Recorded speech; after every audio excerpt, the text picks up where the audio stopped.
Gold trusted gold buyers. మీరు తాకట్టు పెట్టిన బంగారాన్ని విడిపించి ఈ రోజు ఉన్న మార్కెట్ ధరకు కొనబడను. సార్, మీ యాక్టింగ్ విషయానికి వస్తే నాకు చాలా బాగుంది మీ సినిమా. అంటే అంతకుముందు మీరు చిన్న చిన్న వేషాలు, మంచి వేషాలు వేసినా కూడా అంత బ్రేక్ రాలేదు, చాలా బాగుంది, తోటి వచ్చింది. అప్పుడు నాకు తెలిసి బాగా గుర్తు, చిరంజీవి గారు మీకు పర్సనల్గా కాల్ చేసి అభినందించారు. అదొకసారి చెప్పండి. అంటే అంత అప్లాజ్ మీకు వచ్చింది, అంత పెద్ద మనిషి నుంచి మీకు కాల్ వచ్చినట్టు నాకు గుర్తు, అదొకసారి చెప్పండి. అంటే అది ఈవీవి గారు తీసుకెళ్ళేవారు, సరదాగా చిరంజీవి గారి దగ్గరికి వెళ్ళి బ్లెస్సింగ్స్ తీసుకోండి, ఆయన కూడా వచ్చి చేసి. నాకు భయం వెళ్ళడం ఆయన దగ్గరికి. అంతకుముందు హిట్లర్ నేను రాసి ఉండొచ్చు, కానీ వెళ్ళడానికి కొంచెం నేను ఏమనుకుంటారో ఏంటో, ఓవర్ యాక్షన్లో ఉంటుందో, ఇవన్నీ లెక్కలు, భయాలు, ఎవరెవరిని అప్రోచ్ అయ్యి లోపలికి వెళ్ళాలో అన్నీ ఉండి డిస్కరేజ్ అయ్యేవాడిని. ఈవీ గారు ఉండడంతో ఆయనే ప్రోగ్రాం అంతా సెట్ చేసి కలిపేవారు. వాళ్ళంతా అంత స్పందించారంటే ఆయన అల్బే గొప్ప బ్రేక్ కదా. ఏమనుకుంటున్నారు, ఫర్దర్ సినిమాలు కూడా ఇదే ట్రెండ్ కంటిన్యూ చేద్దాం అనుకుంటున్నారా?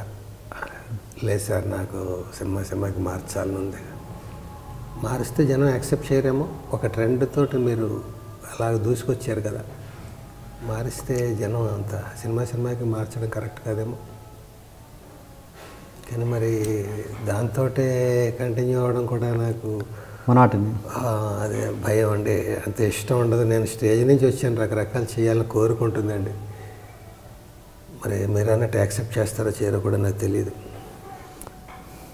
చూద్దాం, కొన్నింటికి లెట్ టైం డిసైడ్, కాలం నిర్ణయిస్తుంది అని ఆయన అప్పట్లో ఇంట్లో కూడా అనేవారు. నాకు కొందరు చెప్తుంటే గిలిగెంతగా ఉండేది. ఇంట్లో కూడా భాష మాట్లాడతారు చిరంజీవి గారు, సరదాగా ఎంటర్టైన్మెంట్కి. తొందరగా టిఫిన్ పెట్టండి, అవతల మాకు షూటింగ్కి టైం అయింది, ఎలా అంటుంటారు అని చెప్తుంటే ఆయన ఏంటి నన్ను ఇమిటేట్ చేయడం ఏంటి అది. అలాగే తర్వాత మృగరాజుల వేషం వేశాను. నాకు ఇది చిన్న ఒళ్ళంతా మేకప్, ఆటవికుడు, చిన్న గోచిది ఇది తప్ప, మొలగొడ్డ తప్ప ఉండేది కాదు. ఇదంతా మేకప్, ఇదంతా విగ్, ఇదంతా ముక్కుకి ఇవన్నీ. ఆయన షార్ట్ గ్యాప్లో అక్కడ కూర్చునేవారు, నేను ఎక్కడో ఇలా కూర్చునేవాడిని. కొంచెం దగ్గరకు వచ్చి కూర్చోచ్చు, చాలా దూరంగా ఏం కూర్చోక్కర్లేదు, మేము ఏం ముట్టుకోకూడని వాళ్ళం ఏం కాదు. బాబోయ్ సార్, అంటే మీకు డిస్టర్బెన్స్ అని. ఎల్బి కొంచెం ఒళ్ళు చేసినట్టు ఉన్నావు, కొంచెం ఒక తొలం సార్, దాన్ని సక్సెస్ ఒళ్ళు అంటారులే. అదే దగ్గరికి వచ్చి కూర్చోమనమే గొప్ప అంటే అభినందించడం. వాళ్ళతో పోలిస్తే మన రికార్డ్ ఎంత, వాళ్ళు అభినందిస్తుంటే మనకి అదేదో ఫిల్మ్ఫేర్, ఆస్కార్ అవార్డు అందుకుంటున్నట్టుగా అలా కదా. అలాగే అప్పుడు మృగరాజు అప్పుడు అనేవాటి. మరి నేను ఇప్పుడు ఇలా ఆయన డిస్కషన్స్కి వెళ్ళినప్పుడల్లా నా క్యారెక్టర్ ఎలా డెవలప్ అవుతుందని ఎక్కువ కాన్సన్ట్రేట్ చేసేవాట. ఎల్బి ఏమంటాడు మరి ఈ సినిమాలో, ఈ సీన్లో, ఎంత అదృష్టం, ఎంత భాగ్యం అది. తర్వాత కూడా స్టాలిన్ సినిమాలో నేను ఆ వేషం ఇంకెవరైనా అనేది ప్రతి షెడ్యూల్కి డిస్కషన్ అట. చిరంజీవి గారు ఇలా చిటికిన వెళ్తూ 100 మందిని లేపేయగల మెగాస్టార్, ఆయనే ఆపదల్లో ఉంటే ఆయన్ని ఎవరు హెల్ప్ చేయాలి, అది చాలా టిపికల్.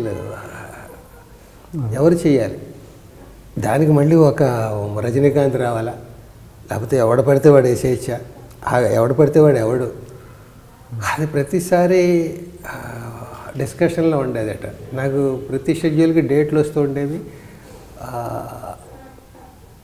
ఈ షెడ్యూల్లో మీది లేదండి, నెక్స్ట్ షెడ్యూల్ అనేవారు. అంటే వాళ్ళు అలాగా కరెక్ట్ కదా, చాలా టిపికల్. అది నిర్ణయం తీసుకోవడం చిన్న విషయం, అది ఇంపార్టెంట్ విషయం. చివరికి లాస్ట్ షెడ్యూల్లో నాకు వచ్చింది డేటు. అప్పుడు షార్ట్గా ఆయన వచ్చారు, మేమందరూ గెటప్స్లో రెడీగా ఉన్నాం. వస్తూనే నన్ను ఎల్బి కంగ్రాచులేషన్స్, ఆయనకి తెలియట్లేదు. తమిళ్ డైరెక్టర్ ఆయన చాలా బాగుంది చూశారు, కమెడియన్ నా మెగాస్టార్ని నా హీరోని కాపాడడం ఏంటి అని అనుకుంటున్నారు. కాదయ్యా, ఆయనకి అమ్మ 1వ తారీఖు క్యాసెట్ ఇవ్వండి, ఆయన ఎల్బి శ్రీరామ్ కమెడియన్ కాదు, క్యారెక్టర్ ఆర్టిస్టు అని చెప్పానంటే ఇంత కళ్ళు అలా చెప్తుంటే నాకు అవన్నీ. అలాగే చిరంజీవి గారితో కూడా మంచి మంచి అనుభవాలు. హిట్లర్కి రాసినప్పుడు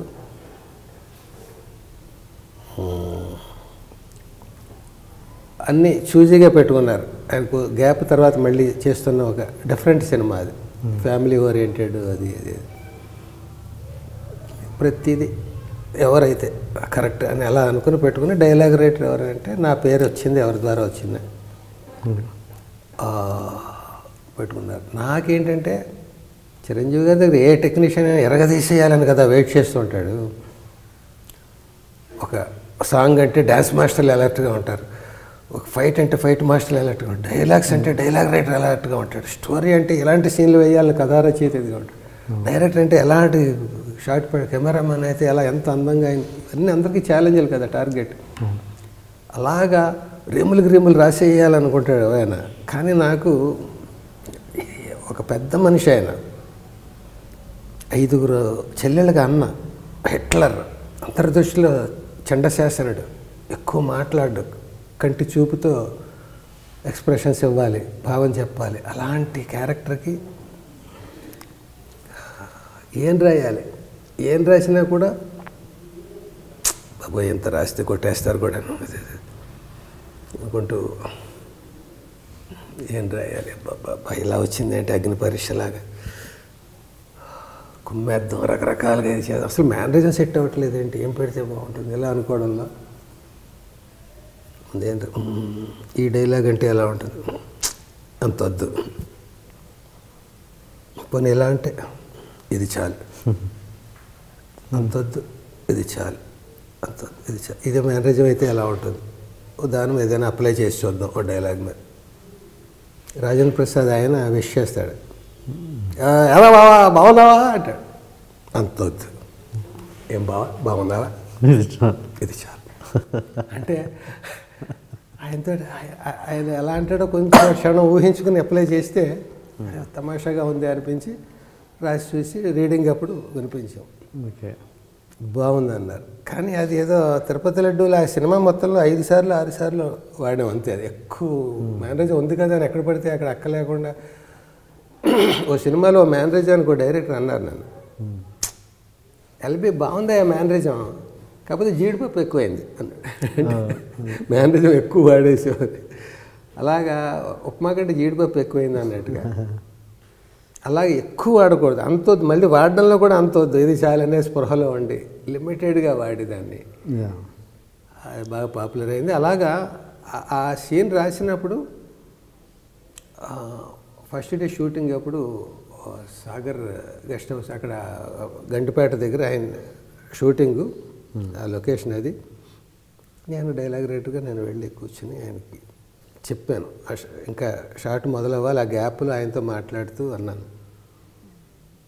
అదేనండి మీ దగ్గర అవకాశం వచ్చిందన్న ఆనందాన్ని డైలాగులు రిస్ట్రిక్టెడ్ అయిపోవడం, తక్కువ రాయాలనేయడం, అదేదో కాళ్ళకి సంకెళ్ళు వేసేసి ఒలింపిక్స్ గేమ్లో పరుగు పందెంలో పరిగెట్టమన్నట్టు అయిపోయిందండి. ఈసారి జంజాల్ గారు అన్నారు, మాటల రచయితకి అన్నిటికంటే కష్టం మాటలు రాయడం కాదు, రాయకుండా ఉండడం అని.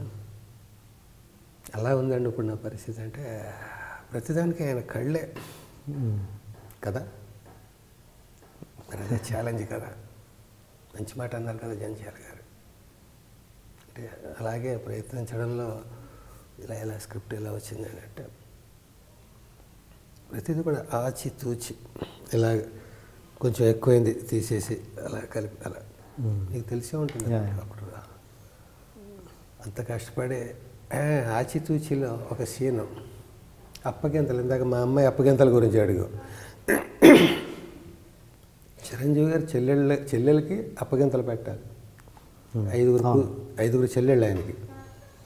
పెద్ద చెల్లెలు కలెక్టర్ నుంచి చేద్దాం అనుకున్నాడు, ఏదో డిస్టర్బెన్స్ జరిగి ఒకడికి ఇష్టం లేని సంబంధం చేయాల్సి వస్తుంది. చాలా తక్కువ సంబంధం చేయాల్సి వస్తే మిగతా నలుగురు యాజిటేట్ చేస్తారు. అంటే ఆ పెద్ద చెల్లిని వాడెవడో ఒక క్యారెక్టర్ పాడు చేస్తాడు, లెక్చరర్ ఎవడు, ఆ పాడు చేసినప్పుడు ఇంకా అక్కడే ఇచ్చి చేయాల్సి వస్తుంది. మిగతా నలుగురు చెల్లెల దగ్గరికి రహస్యంగా ఉంచాల్సి వస్తుంది. అది అసలే అన్నయ్య అంటే కోపం, తెక్కగా ఉంటాడు, ఏది హిట్లర్గా బిహేవ్ చేస్తాడు, ఇవన్నీ అని మనస్తాపాలు ఉంటుంటాయి వాళ్ళకి, మిస్అండర్స్టాండింగ్స్. అప్పుడు ఈ పెళ్ళి కూడా ఎలా చేస్తున్నాడంటే వాళ్ళు రివోల్ట్ అయిపోతారు. పెద్ద కబులు చెప్పాడు, కలెక్టర్ ఇచ్చి చేస్తాను, ఇది అని అన్నట్టు చూస్తే ఇలాంటి సంబంధం చేసాడు, ఇవన్నీ అని వాళ్ళు ఇంచుమించుగా రెవల్యూషనరీగా ఉంటారు. అప్పుడు పెళ్ళి అయిపోయింది, తాళి కట్టించి చిరంజీవి గారు బయట ఇలా కూర్చొని ఉంటారు. అప్పగింతల సీన్ ఇది నేను రాయాలి, నాకు ఇలా రాయి అలా రాయి, నేను నాకు సంఖ్యలు వేయలేదు, నా అదృష్టం. నా డైరెక్టర్ ముత్యాల సుబ్బయ్య గారు, నా ముఖ్యంగా మా ఎడిటర్ మోహన్ గారు, ప్రొడ్యూసర్, ఆయన ఏ రోజు సీన్లు ఆ రోజు వింటుండేవాడు.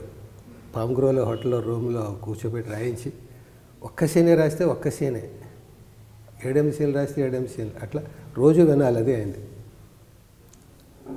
ఇప్పుడు అప్పగింతల సీన్ ఏమైనా డిఫరెంట్గా రాద్దాం, ఏదైనా కొత్తగా ఉండాలని తపన. నేను స్టోరీ రైటర్ని కాకపోయినా కూడా వాళ్ళు రాసిన వాళ్ళు అప్పగింతలది ఏమన్నా స్టోరీలో అది రీమేక్ కాబట్టి అక్కడేదో ఉండి ఉంటుంది. అదే రాస్తే నేనెందుకు, నా గొప్పతనం ఏంటి, నేను ప్రూవ్ చేసుకోవాలి కదా అని కొత్తగా రాయాలి. అప్పగింతలు అంటే జనరల్గా తల్లిదండ్రులు బిడ్డకు పెడతారు, జాగ్రత్తమ్మ, అత్తగారి దగ్గర జాగ్రత్తగా ఏ మాట అన్నా పట్టించుకోకు, నీ మొగుడు కోపంతో ఏమన్నా పట్టించుకోకు, కష్టపడి పని చేయమ్మా, మన పుట్టిల్లు కాదు అది అత్తారిల్లు, కష్టపడాలమ్మా, ఆడపిల్లలు పుట్టినది, ఇలా అప్పగింతలు అప్పగిస్తుంటారు.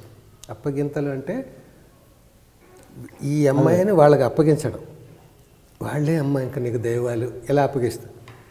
అది వీళ్ళు ఎక్కువ మాట్లాడతారు. ఆ అమ్మాయి కంట తడితోటో లేకపోతే ఒక ఇదితోటో ఉంటుంది జనరల్గా అప్పగింతల సీన్. రివర్స్ చేస్తే అలా ఉంటుంది. ఈయన తక్కువ మాట్లాడతాడు కదా, ఇంత మాట్లాడకూడదు కదా. రివర్స్ ఎలా చేయొచ్చు, ఈయన తక్కువ మాట్లాడాలంటే చెల్లెల చేత మాట్లాడిస్తే చెల్లెలు అన్నయ్యకి అప్పగింతలు పెడుతుంది, అన్నయ్యకి చెల్లెళ్ళని అప్పగింతలు పెడుతుంది. అన్నయ్య చెల్లెళ్ళు అమాయకులు, అన్నయ్య రాసి చూద్దాం అలా వస్తుందని ట్రై చేశారు. వాళ్ళ అమాయకులు, వాళ్ళకి నిజం తెలియదు కదా, అందుకని వాళ్ళు అలా కోపంతో ఉన్నారు. వాళ్ళ మీద కోపపడక అన్నయ్య, నాకు ఏది యోగ్యం అదే, నా సంబంధం అయ్యింది, నేను వెళ్ళిపోతున్నాను, నా గురించి నువ్వు బాధపడకు, చెల్లెల్ని జాగ్రత్తగా చూసుకో, నాకే దిగులు లేదు, నేను బాగా నడుచుకుంటాను. ఇలా 2 పేజీల సీన్ అంటే 1.30 పేజీ అమ్మాయి చేత మాట్లాడించామండి. చిరంజీవి గారి సీన్ అది, అప్పగింతలు ప్రయోగం ఆయన మీద, తొళ్ళలు చేస్తారు కదా తేడా వస్తే, అందుకని చూద్దామని రాసి చూస్తే అన్నీ చెప్తోంది, అన్నీ వింటున్నాడు. చివరిలో వెళ్ళొస్తానన్నయ్య, మధ్యలో 2-3 సార్లు వెళ్ళొస్తానయ్య, చివరిలో మళ్ళీ వెళ్ళొస్తానన్నయ్య, అలాగే అమ్మా. అక్కడ ఎవరైనా మీ అన్నయ్య నీకేం పెట్టాడమ్మా అని అడిగితే చిన్నప్పటి నుంచి ఎన్నో ఆశలు పెట్టాడని చెప్పు, చివరికి ఎంత కష్టం పెట్టాడని చెప్పు, వెళ్ళరమ్మా, అంతే. 2.5 ఏళ్ళు ఎంత వచ్చింది. ఆ సాయంత్రం మొత్తం డైరెక్షన్ డిపార్ట్మెంట్ అందరూ, అసిస్టెంట్ డైరెక్టర్లు వాళ్ళు, మీరు ఉండాల్సిందండి వేళ సెట్లోను, ఎంత పొగిడారు చిరంజీవి గారు, నేను హీరో, నాకు డైలాగ్ లేదేంటి అంటారు జనరల్గా ఎవరైనా అయితే. ఆయన కొత్తగా రాశాడు, భలే ఉందని 2 లైన్లు స్కేల్తో కొలవడం కాదయ్యా డైలాగులు అంటే, 2 లైన్లు ఎంత బాగా రాశాడు. రివర్స్ చేసి అమ్మాయి చేత మాట్లాడించాడు, ఎంత మెచ్చుకున్నారు 10 సార్లు అంటే. ఇవన్నీ నాకు, అలాగే నాకు హాస్యానందం అని నా మీద ఒక ప్రత్యేక సంచిక వచ్చింది. అందులో ఒక ఆర్టికల్ రాసి 1 పేజీ రాయమని రిక్వెస్ట్ చేస్తే, పేజీ రాయలేదు, అభినందనలు రాయమంటే ఫుల్ పేజీ రాసి ఆయన ఎంత ప్రతి లైన్ అంత గొప్పగా రాశాడు ఆయన నా గురించి. ఇలాంటి నటులను పరిశ్రమ బాగా వాడుకోవాలి, ఇది అది అది నేను చాలాసార్లు చెప్తూ ఉంటాను అంటూ. LB more than an actor, good writer, అన్నీ అందులో ఏదో నింపడం కాదు, ప్రతిదానికి అయిందైనా ఒక బాణీలో. ఇవన్నీ నాకు గుండెల్లో పట్టం కట్టించుకునే అనుకోవాలి. And for more videos, Please subscribe to iDream. Please subscribe to iDream. Please subscribe iDream. And please subscribe to iDream. For more videos, subscribe to iDream. please like, share and subscribe to the channel. Congratulations, iDream. Subscribe to iDream. Subscribe to iDream. So subscribe to iDream Media.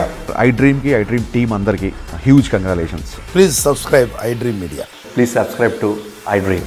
Subscribe iDream. Please subscribe to iDream. iDream అంటే నా కళల channel subscribe చేసుకున్న నోరు తిరుగుతలేదు, మీరైతే గంట గుర్తు కొట్టండి. For more such videos, please subscribe to iDream. Subscribe to iDream. Please subscribe to iDream. Please subscribe iDream Media. Please do subscribe to iDream. Please subscribe to iDream Media. For best entertainment and information, please subscribe iDream. And don't forget to subscribe to iDream.